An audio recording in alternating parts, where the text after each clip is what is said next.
हम आपको ये बताएंगे कि क्या इजराइल ने हमास के साथ समझौता करके आतंकवाद के साथ समझौता कर लिया है। ये पूरी दुनिया को असल में चिंता में डालने वाली बात है।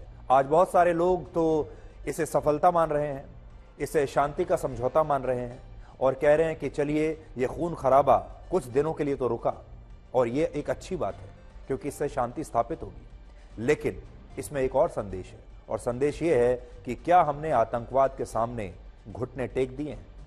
इस समझौते में इजराइल और हमास के बीच कुल 3 बड़ी बातों पर सहमति बनी है, जिसमें सबसे पहली शर्त यह है कि हमास तभी इजराइल के 50 बंधकों को रिहा कर देगा जब इजराइल की सरकार अपनी जेलों में बंद हमास के 150 कैदियों को रिहा करने के लिए तैयार होगी। यानी पहली जो सबसे बड़ी शर्त है वो ये है कि इजराइल के 236 में से 50 बंधकों को हमास छोड़ देगा और इसके बदले में इजराइल को हमास के 150 कैदियों को रिहा करना पड़ेगा। यानी 50 के बदले 150 कैदी इजराइल रिहा करेगा।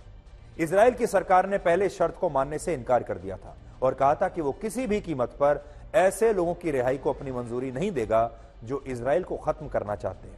लेकिन आज कैबिनेट की बैठक में इजराइल की सरकार ने इस शर्त को मंजूर कर लिया, या आप ये भी कह सकते हैं कि इजराइल की सरकार इस शर्त को मंजूर करने पर मजबूर हो गई। अब इजराइल अपनी जेलों में बंद हमास के 150 कैदियों को रिहा करेगा और इसके बदले में हमास इजराइल के 50 बंधकों को छोड़कर समझौते की पहली शर्त का पालन करेगा। 50 मतलब 236 में से सिर्फ 50 छोड़ेगा, सबको नहीं छोड़ेगा। इसके अलावा हमास की तरफ से जिन 50 बंधकों को रिहा किया जाएगा उनमें महिलाओं और बच्चों की संख्या सबसे ज्यादा होगी। दूसरी तरफ इन 50 बंधकों को छुड़ाने के लिए इजराइल हमास के न सिर्फ 150 लोगों को अपनी जेलों से रिहा करेगा बल्कि उसे गाजा में 4 दिन के लिए युद्ध विराम यानी सीज फायर को भी लागू करना होगा। अगर पहले दौर में बिना किसी उल्लंघन के इन सभी शर्तों का पालन हुआ तो फिर दूसरे चरण की शर्तें लागू होंगी। यानी इस पूरे खेल का स्टेज 1 है, लेवल 1 है। जैसे आप एक वीडियो गेम खेलते हैं बिल्कुल वैसे ही पहले लेवल 1 है और फिर लेवल 2 आएगा। जो दूसरा चरण होगा उसमें अतिरिक्त 10 बंधकों की रिहाई पर सीज फायर को 1 दिन के लिए आगे बढ़ाया जाएगा। यानी हर बार जब 10 बंधकों को छोड़ा जाएगा तो यह युद्ध विराम 1 दिन के लिए और आगे बढ़ जाएगा। यानी 50 बंधकों के बाद जैसे जैसे हमास के आतंकवादी बाकी के बंधकों को रिहा करेंगे वैसे वैसे इस सीज फायर को 1-1 दिन के लिए आगे बढ़ाया जाएगा और इस तरह से यह युद्ध थम जाएगा और शायद यहीं पर खत्म भी हो जाए। हमास ने इजराइल के 236 लोगों को इस समय बंधक बनाया हुआ है, या ये कह सकते हैं कि अभी 236 लोग जिंदा बचे हैं और अगर वो इनमें से 50 बंधकों को रिहा करने के बाद हर दिन अगर 10-10 बंधकों को भी रिहा करता है तो फिर गाजा में 22 दिनों तक ये सीज फायर लागू रह सकता है। हालांकि हमें अब यह लगता है कि हमास इस सीज फायर को और भी लंबा खींचने की कोशिश करेगा और यह युद्ध शायद इसी सीज फायर पर समाप्त हो जाएगा।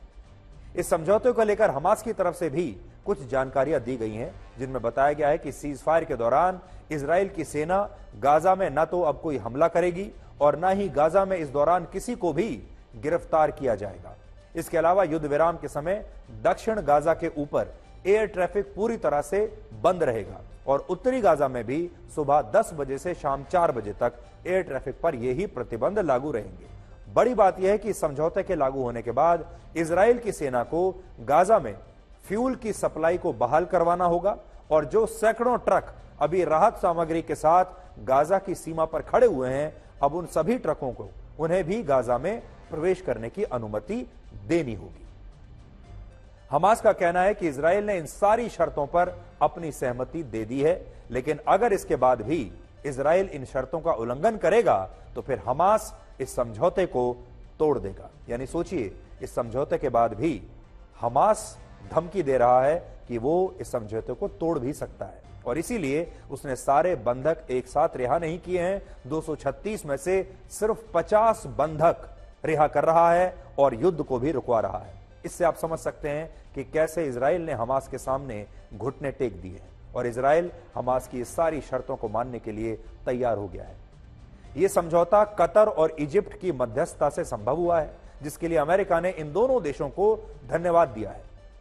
लेकिन इजराइल के बहुत सारे लोग इस समझौते को उनके साथ हुआ एक भद्दा मजाक बता रहे हैं, और यह बात सही भी है।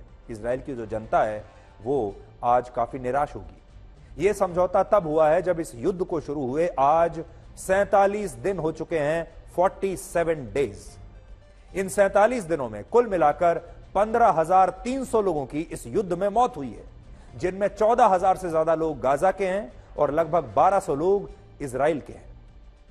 इसके अलावा इस युद्ध की वजह से गाजा में अब तक 16 लाख लोग विस्थापित हो चुके हैं और इजराइल में 2.5 लाख लोगों ने पलायन किया है। सोचिए कितना नुकसान हुआ है। पिछले 47 दिनों में इजराइल की सेना के 383 सैनिक इस युद्ध में मारे गए हैं और इजराइल अब तक लगभग 85,000 करोड़ रुपए इस युद्ध पर खर्च कर चुका है। और यहां बात सिर्फ खर्च की नहीं है। देखिए यह युद्ध है, कितना विनाशकारी युद्ध यह रहा है। 47 दिन तक यह युद्ध चला है, 15,000 से ज्यादा लोग मारे गए हैं और अब ये दोनों पक्ष कहते हैं कि हम समझौता कर रहे हैं। पिछले महीने 7 अक्टूबर को हमास ने इजराइल पर जो आतंकवादी हमला किया था, उसके बाद से इजराइल गाजा पर 35,000 टन बारूद के हजारों बम गिरा चुका है, जिसमें गाजा की 2 लाख से ज्यादा इमारतों को नुकसान पहुंचा है और 40,000 इमारतें गाजा के नक्शे से पूरी तरह गायब हो चुकी हैं। लेकिन हजारों लोगों की मौत और लाखों करोड़ रुपए के नुकसान के बाद आज इजराइल की सरकार और हमास के आतंकवादी ये कह रहे हैं कि उन्होंने समझौता कर लिया है और अब गाजा में युद्ध विराम लागू हो जाएगा और यह युद्ध कुछ दिनों के लिए रुक जाएगा। अब जरा सोचिए, अगर यह युद्ध रोकना ही था, समझौता करना ही था, तो फिर इजराइल ने गाजा में आतंकवाद के खिलाफ 47 दिन तक ये युद्ध किस लिए लड़ा? और अगर हमास को बंधक बनाए गए इन लोगों को छोड़ना ही था, तो उसने ऐसा तब क्यों नहीं किया जब गाजा में उसके ही हजारों लोग दिन रात मारे जा रहे थे? और आज आप ये भी सोचकर देखिए कि अगर समझौता ही इस युद्ध का एकमात्र समाधान था, तो फिर यह समझौता पहले दिन ही क्यों नहीं हो गया? और जो इजराइल ये कहता था, जो दावा करता था कि वो हमास को 1 हफ्ते में जड़ से मिटा देगा, आज वो हमास के साथ ये डील करने के लिए आखिर तैयार कैसे हुआ? तो इसकी वजह यह है कि कलयुग के इस दौर में बुराई का अंत नहीं होता, बल्कि अब बुराई के साथ समझौता करके उसे छोड़ दिया जाता है। आप शुरुआत से अपने स्कूल के समय से ये सुनते आ रहे हैं कि बुराई पर अच्छाई की जीत होती है। हमारे देश में तो हम त्योहार जब मनाते हैं, दिवाली का त्योहार भी, तो कहते हैं कि ये बुराई पर अच्छाई का त्योहार है। जब दशहरा मनाते हैं तो कहते हैं कि ये बुराई पर अच्छाई की जीत है। पहले ऐसा हुआ करता था, लेकिन ये कलयुग है। अब इस कलयुग में बुराई पर अच्छाई की जीत होती ही नहीं है, बल्कि अच्छाई को बुराई के साथ सिर्फ समझौता करना पड़ता है। दुनिया में जो 2 विश्व युद्ध लड़े गए, उनका अंत निर्णायक रहा था। दूसरा विश्व युद्ध तभी समाप्त हुआ जब जर्मनी की सेना ने अपनी हार मानी और जापान की सेना ने सरेंडर किया। इसी तरह पहले विश्व युद्ध का अंत तब हुआ जब जर्मनी और ऑटोमन एम्पायर ने अपनी हार मानी। और अगर इससे भी पीछे जाएं तो रामायण काल में भगवान श्री राम और रावण के बीच जो युद्ध लड़ा गया, वो तभी खत्म हुआ जब श्री राम ने रावण का वध कर दिया था। उस युद्ध में रावण ने सीता का हरण किया था और फिर सीता को रावण से मुक्त कराने के लिए भगवान श्री राम ने रावण के खिलाफ युद्ध लड़ा और उसका वध करके उसकी बुराइयों का अंत किया। और इसीलिए हम कहते हैं कि बुराई पर अच्छाई की विजय होती है। लेकिन आज के जमाने में बुराई के साथ समझौता करना पड़ता है। आजकल के युद्ध में बुराई का अंत नहीं होता। महाभारत में भी बुराई का अंत हुआ और अच्छाई की जीत हुई। धर्म और अधर्म की लड़ाई थी जिसमें धर्म जीता और अधर्म हार गया। लेकिन अब ऐसा नहीं होता। अब धर्म और अधर्म के बीच बहुत हल्की सी लकीर है और धर्म को अधर्म के साथ समझौता करना पड़ता है। आज बुराई के खिलाफ होने वाले युद्ध समझौतों के साथ समाप्त होते हैं, उनका कोई निर्णय नहीं हो पाता। और इसका एक कारण शायद यह है कि कलयुग में अब हमास जैसे रावण के 10 नहीं बल्कि सैकड़ों हजारों सिर है। उस जमाने में तो रावण के सिर्फ 10 सिर थे, एक कटता था तो दूसरा आ जाता था। और उस जमाने में रावण को हम सिर्फ 10 सिरों के वजह से जानते थे। लेकिन आज जो आतंकवाद है उसके 10 नहीं, उसके हजारों और लाखों सिर हैं। आज Iran, Yemen, Lebanon, Egypt, Syria, Pakistan, Afghanistan और इराक जैसे देशों में हमास के न जाने कितने अलग अलग सिर हैं। और आज हमास के रावण की बुराई का अंत नहीं होता। बल्कि ये रावण अब समझौता कर लेता है और इसकी वजह से अब अधूरे युद्ध लड़े जाते हैं। फिर चाहे बात इजराइल और हमास के युद्ध की हो या फिर यूक्रेन और रशिया के युद्ध की हो। आज आप इजराइल और हमास के बीच हुए इस समझौते का निष्कर्ष इन 5 बातों से समझ सकते हैं और ये 5 बातें पूरी दुनिया के लिए एक बहुत बड़ा संदेश है। पहला निष्कर्ष यह है कि इजराइल ने हमास से समझौता करके आतंकवाद को लेजिटिमाइज कर दिया है और इससे कहीं ना कहीं ऐसा भी लगता है कि हमास इजराइल के लोगों को बंधक बनाकर उसे ब्लैकमेल करने में कामयाब हो गया है। और ये जो समझौता हुआ है इसमें इतने सारे देश शामिल हुए हैं, अमेरिका ने इसका स्वागत किया है। इसका मतलब यह होता है कि हमने आतंकवाद को और आतंकवादी संस्थाओं को मान्यता दे दी है। अब हमने यह तय कर लिया है कि हम आतंकवादी संस्थाओं के साथ टेबल पर बैठकर समझौता भी करेंगे, उनके साथ बातचीत भी करेंगे, संधियां भी करेंगे और उनकी बंदूक के साथ शांति की बातचीत करेंगे। दूसरा निष्कर्ष यह है कि इजराइल की सरकार कहती थी कि उसकी राष्ट्रीय नीति ऐसी है कि वो कभी किसी आतंकवादी संगठन से कभी भी कोई बातचीत नहीं करेगी, कोई समझौता नहीं करेगी। लेकिन अब इजराइल की सरकार हमास के आतंकवादियों से बात भी कर रही है और समझौते भी कर रही है, जिससे सवाल खड़ा होता है कि या तो इजराइल ने पहले हमास को आतंकवादी मानकर गाजा में जो कार्रवाई की वो गलत थी, या ये आतंकवादी थे ही नहीं, जैसा कि दुनिया के ज्यादातर देश आज भी हमास के लोगों को आतंकवादी मानते ही नहीं है। भारत में भी हम कभी जब आतंकवाद के खिलाफ लड़ाई पर आपसे कोई बात करते थे तो इजराइल का उदाहरण हम दिया करते थे और कहते थे कि इजराइल से सीखना चाहिए। इजराइल वो देश है जिसकी राष्ट्रीय नीति में यह लिखा है कि वो कभी भी आतंकवादियों के साथ ना तो नेगोशिएट करेंगे, ना बातचीत करेंगे, ना समझौता करेंगे। लेकिन इजराइल ने इस बार यह भी कर लिया और इजराइल इतना मजबूर हो गया। तीसरा निष्कर्ष, इस समझौते से दुनिया में इजराइल की मिलिट्री पावर वाली जो मजबूत छवि है उसे बहुत नुकसान पहुंचा है। अभी तक इजराइल को एक बहुत ही मजबूत और सुरक्षित राष्ट्र माना जाता था।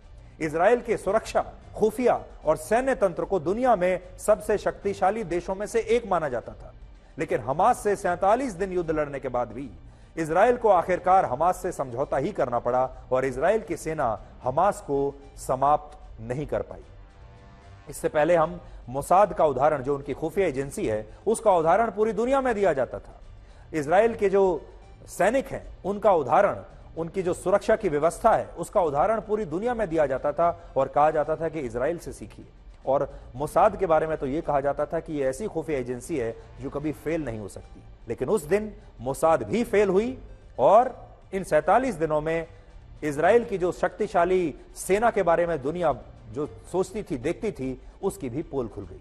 चौथा, दुनिया आतंकवाद के खिलाफ खुद को हमेशा हर समिट में, हर टेबल पर जब भी देशों के नेता मिलते हैं, हमेशा दुनिया यही कहती है, सारे देश कहते हैं कि हम आतंकवाद के खिलाफ एकजुट हैं। आप देख लीजिए, कभी G20 का समिट हो, यूनाइटेड नेशंस की बैठक हो, हर जगह यही भाषा इस्तेमाल होती है।